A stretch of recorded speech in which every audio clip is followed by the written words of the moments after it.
ఆలోచన చేసి రచించిన పథకం రైతు బంధు పథకం. ఇదేదో రైతులకు డబ్బులు ఇచ్చే పథకం కాదు ఇది.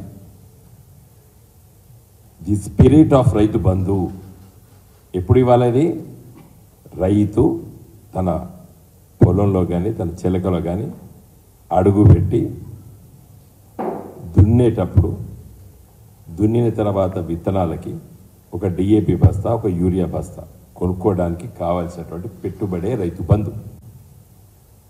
దురదృష్టవశాత్తు రేవంత్ రెడ్డి గారి ప్రభుత్వము ఈ రైతు బంధు మొన్న ఎప్పుడు ఇచ్చింది? కోతలు కోసిన తర్వాత ఇచ్చింది.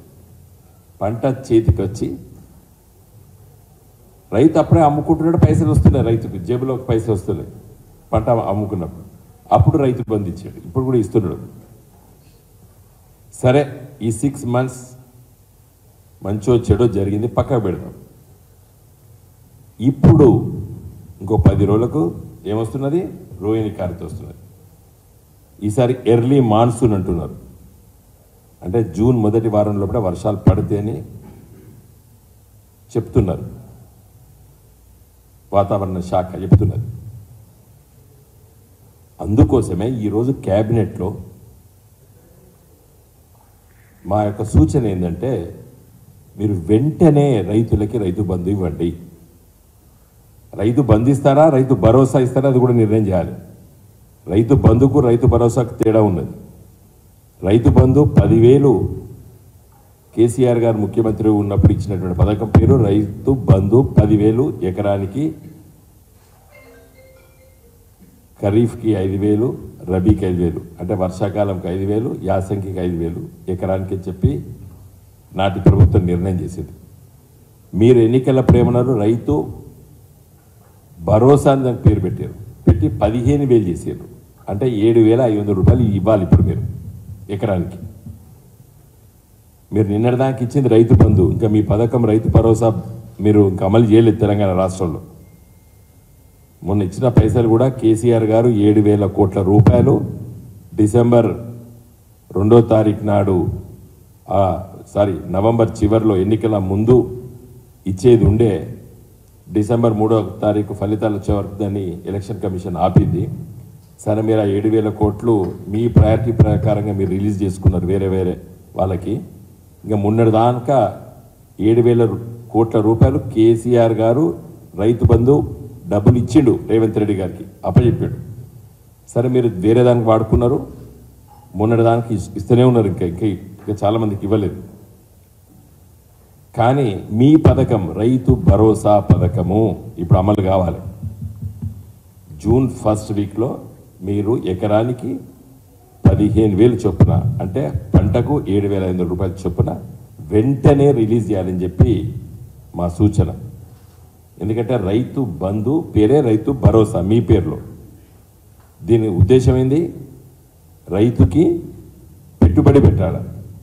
కాబట్టి ఇది వెంటనే మీరు రిలీజ్ చేయాలని చెప్పి ఈరోజు క్యాబినెట్లో మీరు చర్చించి రైతాంగం పట్ల ఒక సానుకూలమైన నిర్ణయం తీసుకుంటారని చెప్పి ఆశిస్తున్నాను.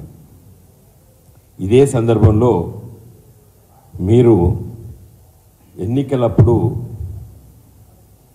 బోనస్ రైతుకి ప్రతి క్వింటాల్కి పంట పండించినటువంటి వరి ధాన్యానికి 500 రూపాయలు చొప్పున ఇస్తా అన్నారు. మీకు అందరికీ తెలుసు, తెలంగాణ రాష్ట్రంలో 1,20,000 ఎకరాల వరి ధాన్యం నాట్లేస్తారు. దాదాపు 1 కోటి టన్నుల వరి ధాన్యం పండుతుంది తెలంగాణలో. గత లెక్కలన్నీ కూడా గత 10 సంవత్సరాల నుంచి ఏ సంవత్సరం ఎంత పంట పండింది, ఖరీఫ్లు ఎంత పండింది, రబీలు ఎంత పండింది, లెక్కలందరికీ తెలుసు, మీకు తెలుసు, నాకు తెలుసు. అది వెబ్సైట్లో ఉంది. చూస్తే మనకు అర్థమైంది ఏంటంటే, వర్షాకాలపు పంటలో మాత్రమే సన్నవడ్లు ఇస్తారు. యాసంగిలో సన్నపు వడ్లు నాటేయరు రైతులు. కారణం ఏంది? అది సన్నపు వడ్లు మరి నవంబర్లో, డిసెంబర్ మొదటి వారంలో, చివరి వారం వరకు నాట్లేస్తారు. పంట March April even May first వీక్లో వస్తుంది కోతలు. అప్పుడు తీవ్రమైన ఎండలు ఉంటాయి, 36, 37, 40 డిగ్రీ సెంటిగ్రేడ్ ఉంటుంది. ఆ వడ్లు పగిలిపోతాయి, సన్నపు వడ్లు. కాబట్టి రైతు యాసంగి పంట అంటే రబీలో సన్నపు వడ్లు నాటేయరు, కేవలం వర్షాకాలంలో వేస్తారు. వేసింది కూడా ఇంత చాలా తక్కువ. వర్షాకాలం అయితే 30 to 40% సన్నపు వడ్లు వేస్తారు, 60 to 70% దొడ్లు వడ్లు ఉంటాయి. ఇంకా యాసంగి రబీలు అయితే 10% కూడా వేయరు, ఏది సన్నపు వడ్లు, 90% దొడ్డు వడ్లు వేస్తారు. మీకు తెలుసు తెలంగాణ వ్యవసాయ విశ్వవిద్యాలయం ప్రొఫెసర్ జయశంకర్ గారి పేరు మీద ఉన్నటువంటి విశ్వవిద్యాలయం లోపల కొత్త కొత్త వంగడాలను తీసుకొచ్చారు. కూనారం అని, జై శ్రీరామ్, తెలంగాణ మసూరి, ఇలాంటివన్నీ కూడా ఉన్నాయి. అవి ఎట్లా కేటగరైజ్ చేస్తారు? అవి దొడ్డ సన్న అనేది ఇంతవరకు కొన్ని వడ్ల కొన్ని కేటగిరీస్ తేల్చలేదు, ఇంకా నెంబర్స్ ఉన్నాయి, అవన్నీ ఆ రకాలే. అదో పెద్ద కన్ఫ్యూజన్ ఉంది. ఇప్పుడు మీరు 500 రూపాయలు సన్నపు వడ్లకు మాత్రమే ఇస్తా అన్నదంటే ఎగ్గొట్టడానికి అన్నారు. మీరు కేవలము దాన్ని మీరు బోగస్ కోసం, బోగసే మీరు అట్లా ఆలోచిస్తే. చిత్తశుద్ధికి రైతుకి, నిజంగా పంట పండించినటువంటి రైతుకి మీరు బోనసే ఇవ్వదలుచుకుంటే మీరు ఈ కేటగరైజేషన్ చేయొద్దు. సన్నపు వడ్లు దొడ్డు వడ్లు ఉండొద్దు. ఎందుకంటే తెలంగాణలో పండించేదే దొడ్డు వడ్లు. కారణం ఏంటంటే వాతావరణం. దీనిపైన నేను ప్రణాళిక సంఘం ఉపాధ్యక్షుడు ఉన్నప్పుడు మరి ఆనాటి మంత్రి నిరంజన్ రెడ్డి గారు, వ్యవసాయ శాఖ అధికారులు, సైంటిస్టులు అందరం కూర్చొని ఆలోచించినాం. అసలు ఈ మనకు ఉన్నటువంటి వాతావరణం పట్టుకొని ఏదైనా రబీ అంటే యాసంగి పంట ప్రీపోన్ చేసుకోవచ్చా?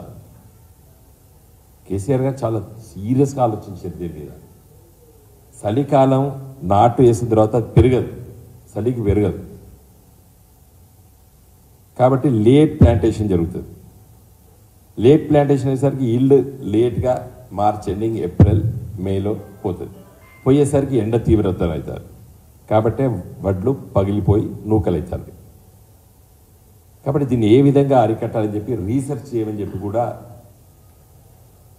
మరి ఆనాటి ప్రభుత్వము, కేసీఆర్ గారి నాయకత్వాన నిరంజన్ రెడ్డి గారు, నేను ప్రణాళిక సంఘం ఉపాధ్యక్షుడిగా సైంటిస్టులతో చర్చించినాం.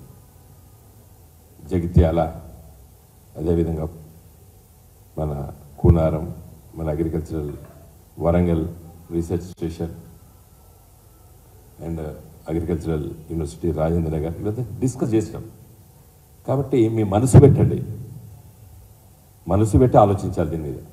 ఊరికే గడబడి చేసి తిట్ల వర్షంతో సమస్య పరిష్కారం కాదు. ఇది తిట్ల వర్షంతో సమస్య పరిష్కారం కాదు. కొంచెం సీరియస్గా ఉండాలి దీని మీద.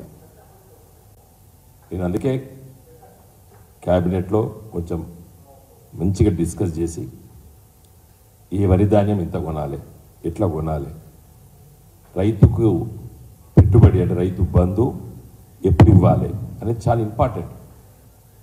మీరు ఇచ్చినటువంటి మొన్నదానికి ఇచ్చేది దేనికి ఉపయోగపడేది? వాళ్ళకు ఉన్న అకౌంట్లో కొంత యాడ్ అయింది. మరి పంట పండితే కూడా కొంత డబ్బులు ఇచ్చింది కదా అమ్ముకున్న తర్వాత వాటికి. అప్పుడు కాదు కదా ఇవ్వవలసింది, ఎప్పుడు వాళ్ళు పెట్టుబడి ఇవ్వాలి. కాబట్టి ఈ బోనస్ బోగస్గా మార్చకండి. బోనస్ మీరు ఈ కేటగరైజేషన్ చేయొద్దు. నేను రిక్వెస్ట్ చేస్తున్నాను, డిమాండ్ కూడా చేస్తున్నాను. ఎందుకంటే నిన్న మా నిరసనలు తెలియజేశాం. యావత్తు తెలంగాణలో పెద్ద స్పందన వచ్చింది మా నిరసన కార్యక్రమం తీసుకుంటే. ఎస్, ఫస్ట్ 2-3 నెలలు 100 రోజులు ఏమైనాయి, ఇప్పుడు ఏమైనాయి 180 రోజులు అయినాయి. 6 months అండ్ ఇంతకుముందు చెప్పినట్టు first 6 months is very important. ఒక ప్రభుత్వం నడవడిక, ఆ వ్యక్తి యొక్క ప్రవర్తన, ఇవన్నీ కూడా ఫస్ట్ 6 months ప్రజలు అంచనా కడతారు. కాబట్టి రేవంత్ రెడ్డి గారు మీకు మిగిలింది బహుశా ఇదే కీలకమైనటువంటి క్యాబినెట్ మీటింగ్. ఈ మళ్ళా 6 నెలలు దాటిన తర్వాత ఇంకా మిమ్మల్ని ఎవరు నమ్మరు. ఇప్పుడు నిన్న మీరు ఎన్నికలైన తెల్లారే ఓట్లు పడి తెల్లారే 500 సన్న వడ్లకని అంటది. మరి ఒక 2 రోజుల ముందు చెప్తే అయిపో కదా. 2 రోజులు మొదలు ఇదే మాట చెప్తే డిపాజిట్లు రాకపో మీకు కాంగ్రెస్ పార్టీకి.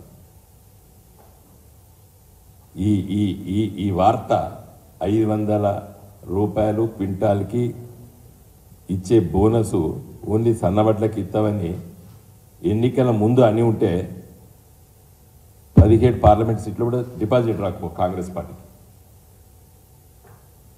మేము చెప్పిన ప్రజలకి, కానీ ప్రజలు ఓపిక అయ్యో ఇంకా టైం ఉంది కదా 6 నెలలు కదా అన్నారు. కానీ మీరు ఇంత ఓట్లు పడ్డ తెల్లారే మళ్ళీ ఒక నిమిషం కూడా ఆగలేదు. కాబట్టి నా రిక్వెస్ట్ ఏంటంటే మీరు వెంటనే ఇవన్నీ చూడాలి. ఇంకా నిన్న మొన్న మా సీనియర్ లీడర్స్ ఇప్పుడే మేము లోపల కూర్చున్నప్పుడు చెప్తున్నారు, వరి ధాన్యం ఈ అకాల వర్షాలకు తడిసి ముద్దై ఉన్నది. మీరు బోనస్ ఇస్తే బోనస్ కాదు, రైతు 2203 రూపాయలు మినిమం సపోర్ట్ ప్రైస్ కనీస మద్దతు ధర పలకడం లేదు ఊర్లలో. 1800కు అమ్ముకుంటున్నారు రైతులు. ఎవరికి? రైస్ మిల్లర్లకి. మేము బోనస్ అడగలేదా అంటే ఉన్నదే గుంటలేడు బోనస్ ఏడు అడుగుతాం అయ్యా అని ఏడుస్తున్నారు రైతులు. కాబట్టి మీరు ఇవాళ క్యాబినెట్లో కూడా ఏదైతే తడిసిన ధాన్యం రైతుల దగ్గర ఉన్నదో అదంతా కూడా కనీస మద్దతు ధరకు కొనాలని చెప్పి కూడా మేము డిమాండ్ చేస్తున్నాం. చివరిగా మళ్ళీ చెప్తున్నాను, గెలిచినటువంటి శాసనసభ్యుని కానీ, కొత్తగా మొదటిసారి గెలిచిన శాసనసభ్యుని కానీ, పార్లమెంట్ సభ్యుడు కానీ, ముఖ్యమంత్రి కానీ అంచనా వేసేది ఫస్ట్ 6 months. ఇంకా మీకు కేవలం 10 రోజులే బాకీ ఉన్నది. కాబట్టి మంచిగా ఆలోచించండి. రైతుల పక్షాన ఏవైతే మీరు హామీలు ఇచ్చిండ్రో ఆ హామీల్ని అమలు చేయండి అని చెప్పి ఒక బాధ్యతాయుతమైనటువంటి రాజకీయ పార్టీ తరఫున నేను మిమ్మల్ని కోరుతున్నాను.